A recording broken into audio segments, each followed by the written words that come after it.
राधे राधे राधे महाराज जी। महाराज जी, जैसे आपके श्रीमुख से सुना है कि सेवा स्वार्थ मुक्त होनी चाहिए, लेकिन हमारे मन में ये भाव आता है कि हमें गुरुदेव की श्रीअंग सेवा करने का सौभाग्य मिले, जिससे हमें गुरुदेव की समीपता प्राप्त हो। महाराज जी, मेरा प्रश्न है कि इस तरह का भाव गुरुदेव के प्रति अनन्य लगाव है या मेरा स्वार्थ है कि गुरुदेव की समीपता? इष्ट और गुरु के प्रति जो प्रीति होती है वो विशुद्ध मानी जाती है। संसार के प्रति जो प्रीति होती है वो अशुद्ध मानी जाती है। उसमें काम, राग, स्वार्थ, आसक्ति होती है।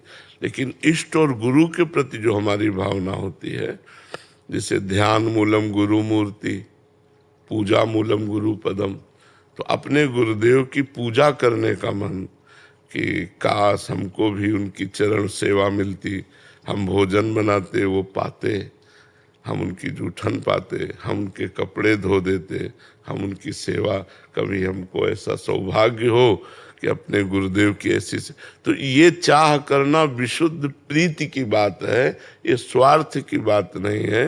स्वार्थ की बात सांसारिकता में होती है, परमार्थ में स्वार्थ की बात नहीं होती। तो इष्ट और गुरु परमार्थ है, तो उसमें जो हम भावना करते हैं वो परमार्थ में ही होती है।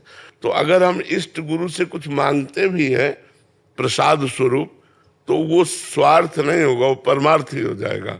तो इष्ट और गुरु परमार्थ स्वरूप है, शेष संसार सब स्वार्थ स्वरूप है। सुर नर मुनि सब ही की यह रीति, स्वार्थ लाग करें सब प्रीति। तो इष्ट और गुरु ये परमार्थ स्वरूप है।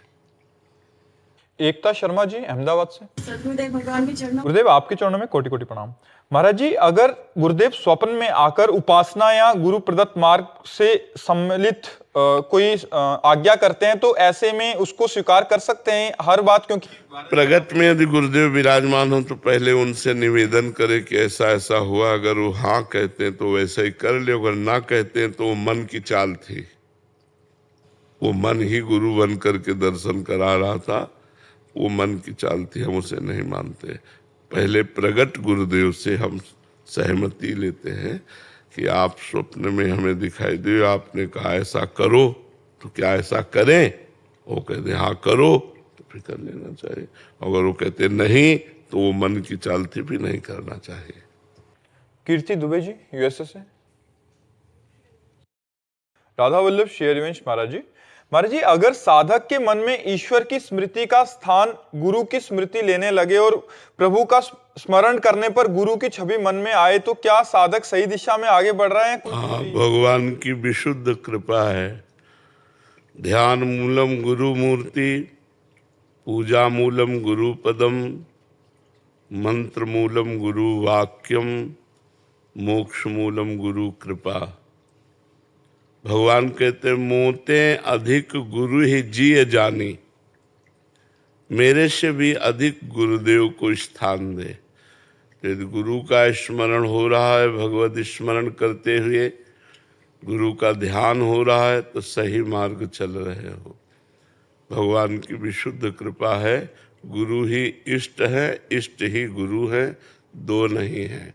भक्ति भक्त भगवंत गुरु चतुर नाम बपु एक, कहने को चार है पर हैं एक। भक्त, भक्ति, भगवंत और गुरु, ये कहने को चार है, ये बपू एक है। तो इष्ट का चिंतन, गुरु का ध्यान, ये तो महामंगलमयी साधना है। ठीक है। डॉक्टर मानिक जी। राधे राधे महाराज जी। राधे राधे महाराज जी। महाराज जी, गुरु में इष्ट भावना कैसे करें और कैसे बढ़ाएं?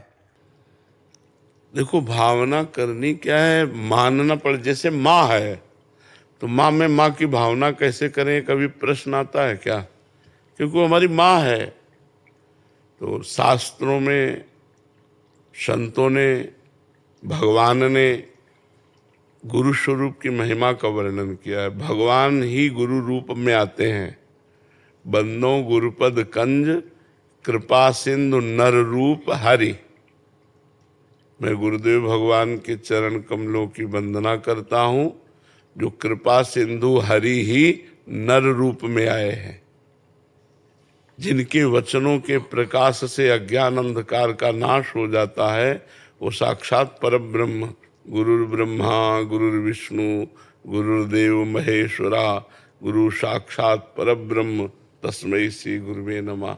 तो हमें शास्त्र की बात माननी पड़ेगी, संतों की बात पर श्रद्धा करना पड़ेगा, ये मानना पड़ेगा कि गुरुदेव भगवान हमारे ब्रह्म हैं, गुरुदेव भगवान हमारे भगवान हैं। जैसे देखो, हम मान करके ही तो पाषाण मूर्ति में भगवान की आराधना करते हैं। एक छवि ले लिए, छाती से लगाए घूम रहे हैं, तो उसको भक्ति भाव नहीं आ जाता, प्रेम आ जाता है। जब एक छवि में, अष्टधातु की मूर्ति में, पाषाण मूर्ति में, काष्ठ मूर्ति में हम भावना कर लेते हैं कि मेरे भगवान हैं, तो मुझे अनुभव होने लगता है कि मेरे भगवान हैं। उनको भोग लगाते हैं, पाते हैं, बड़ा आनंद आता है और वास्तविक उसकी सदगति हो जाती है। तो चलते फिरते चैतन्य घन सदगुरुदेव में भगवान की भावना करना कौन कठिन है। अपने सनातन धर्मावलंबी तो पाषाण में भगवान की भावना कर लेते हैं। तो चलते फिरते मनुष्याकार में यदि हम भगवान की भावना करें तो कौन सी कठिन बात है। भावना करनी मेरे गुरुदेव भगवान, और फिर धीरे धीरे आपको अनुभव होने लगेगा कि मेरे गुरुदेव भगवान है। पर ये भावना पहले करनी होती, पहले भावना करनी होती। उसी भाव से, उसी अदब से हम रहें। जय बार गुरुदेव सामने पड़े तय बार प्रणाम करें, जय बार गुरुदेव आवे उठ के खड़े हो जाएं हाथ जोड़ करके, उनकी पादुका, उनके आसन का सम्मान करें। वो जिस आसन पर बैठते हैं उसे भगवत भाव से, उनकी पादुका का सम्मान, उनके द्वारा दिए हुए नाम मंत्र का जप, तब भावना आएगी कि गुरुदेव ही प्रभु हैं, प्रभु ही गुरुदेव हैं।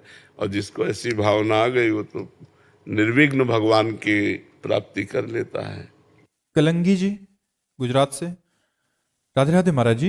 महाराज जी, सच्चे गुरु के मिलने पर हृदय में किस प्रकार की प्रेरणा होती है? क्या कोई भागवतिक संगीत मिलता है क्या?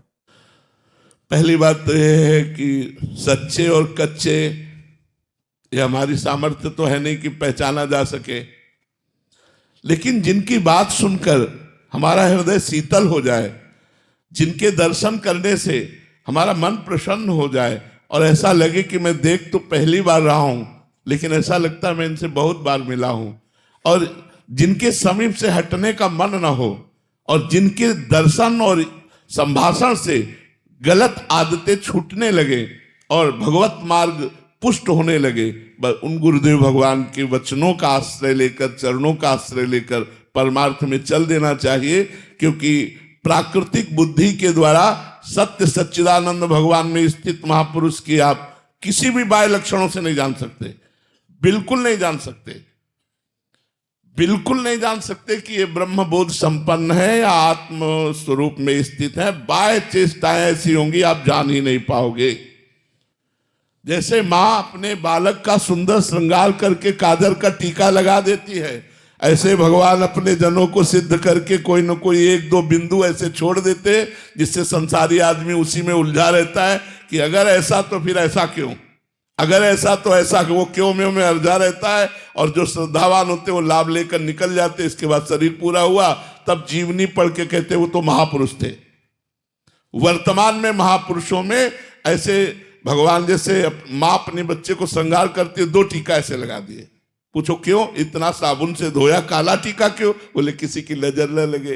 तो भगवान भी अपने भक्त को सर्वांग सजा देते हैं और 1-2 बातें ऐसी छोड़ देते हैं जिससे संसारी आदमी ये देख कर कि अरे यार ये महापुरुष नहीं हो सकते, अगर महापुरुष है तो ऐसा क्यों, बस क्यों और में वो फंसा रहता है। तो हमें सीधी बात समझनी है, जिनकी बात सुनने से, जिनके दर्शन से, जिनके सानिध्य से हमारा जीवन बदलने लगे, स्वाभाविक हमें भगवान की तरफ प्रेरणा मिलने लगे, असत मार्ग का त्याग होने लगे, जान लेना चाहिए हमें गुरुदेव मिल गए और उनकी शरण में होकर उनकी आज्ञा का पालन करना चाहिए। संदेश जी पंजाब से। राधे राधे महाराज जी। महाराज जी, आपके चरणों में कोटि कोटि प्रणाम। गुरुदेव भगवान, गुरु के चरणों की निज सेवा पूर्व जन्म के कर्मों से होती है या कृपा से होती है, कोई कोशिश करने से होती है? ना कोशिश से होती है, ना पूर्व जन्मों के कर्मों से होती है, केवल कृपा से होती है। जब अहेतु की भगवान कृपा करते हैं, जब द्रवहि दीन दयालु राघव, तो साधु संगति पाइए।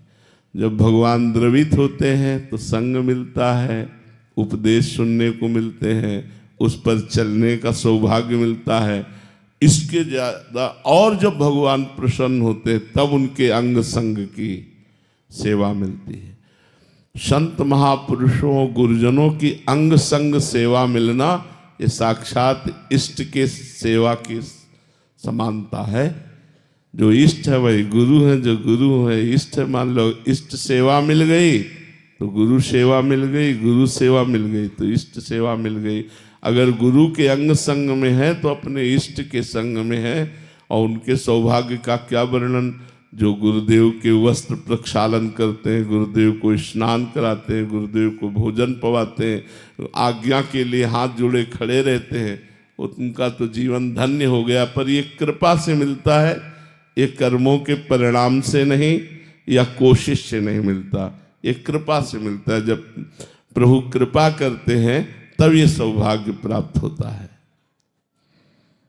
रूप अगाधा शरण जी ग्वालियर से। राधा वल्लभ श्री हरिवंश महाराज जी, संसार में गुरु प्रदत्त मिलने वाले ऐश्वर्य और सम्मान को पचाने का उत्तम उपाय क्या है? दासत्व। चाहे विश्व का ऐश्वर्य हमें गुरुदेव दे दे तो संपत्ति किसकी? गुरुदेव की। कभी मुनीम को अहंकार होता है क्या?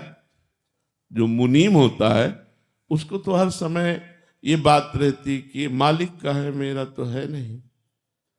तो बैठा गद्दी में होता है लेकिन उसको पता है मैं केवल मुनीम हूं, मैं मालिक नहीं हूं। ऐसे ही सब संपत्ति रघुपति कया ही, नाथ सकल संपदा तुम्हारी, मैं सेवक समेत सुत नारी। तो विश्व का वैभव भी यदि गुरुदेव दे देते हैं तो उसमें हमें कोई परेशानी नहीं होगी, क्योंकि हमारा दासत्व पुष्ट है। स्वामी गुरुदेव, मैं उनका दास, वैभव गुरुदेव का, और उसका सेवा के द्वारा जहां जैसी सेवा है धर्म पूर्वक उसका व्यवस्था करना हमारा कार्य है, भोग कार्य नहीं है। हम उसके स्वामी या भोक्ता नहीं है, हम सेवक हैं। सेवक भाव रहने से बड़ी पुष्टता बनी रहेगी और कभी भी पतन नहीं होगा। और जहां स्वामी भाव आ गया वहां पतन हो जाता है।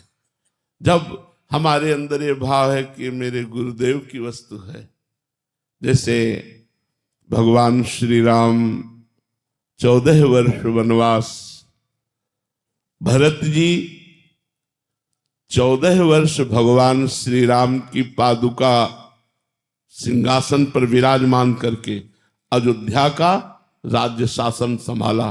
लेकिन भाव क्या था? राजा राम और मैं सेवक। ये पादुका ही मेरे भगवान का स्वरूप है और ये स्वामी है अयोध्या की, और मुझे जो आदेश मिले तो पादुका से आदेश लेकर के सारा कार्य करते थे भरत जी। और स्वयं कितना कष्ट में जीवन व्यतीत करते थे। अयोध्या नरेश पादुका जी, अयोध्या नरेश पादुका जी, सेवक भरत जी।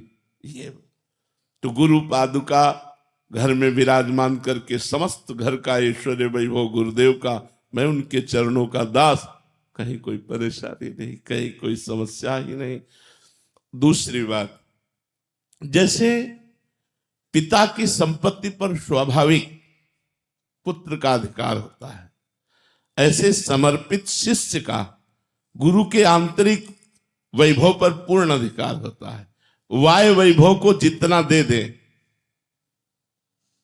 वाह्य वैभव को जितना तुम्हें दे दे, मान लो तुम्हें कि ये आश्रम तुम्हारे नाम, अब सेवक बनकर के वहां संभालो तो कोई परेशानी नहीं। आंतरिक वैभव पर हर शिष्य का अधिकार है। बाह्य वैभव जितना गुरु हाथ उठा के दे दे, अपनी तरफ से गुरु संपत्ति पर अधिकार करने की चेष्टा घोर नरक की प्राप्ति कराती है। गुरुदेव यदि स्वीकृति दे दे तो वो हमारे कल्याण में बाधा नहीं पहुंचाएगी, क्योंकि है तो माया ही ना, है तो माया ही ना बाह्य संपत्ति। और आंतरिक संपत्ति आध्यात्मिक विद्या, भगवत ज्ञान, भगवत प्रेम, इस पर हर शिष्य का अधिकार है। वो सम्यक रूप से प्राप्त कर सकता है। बाह्य संपत्ति जितना गुरु हाथ उठा के दे दे, उसे स्वामी का प्रसाद समझकर स्वयं सेवक बन करके चले तो कोई हानि नहीं। महाराज जी, बाह्य संपत्ति का मतलब उसकी सेवा कार्य कैसे करें जिस शिष्य को वो अधिकार प्राप्त? मुनीम की तरह, जैसे मुनीम होता है ना, तो पूरी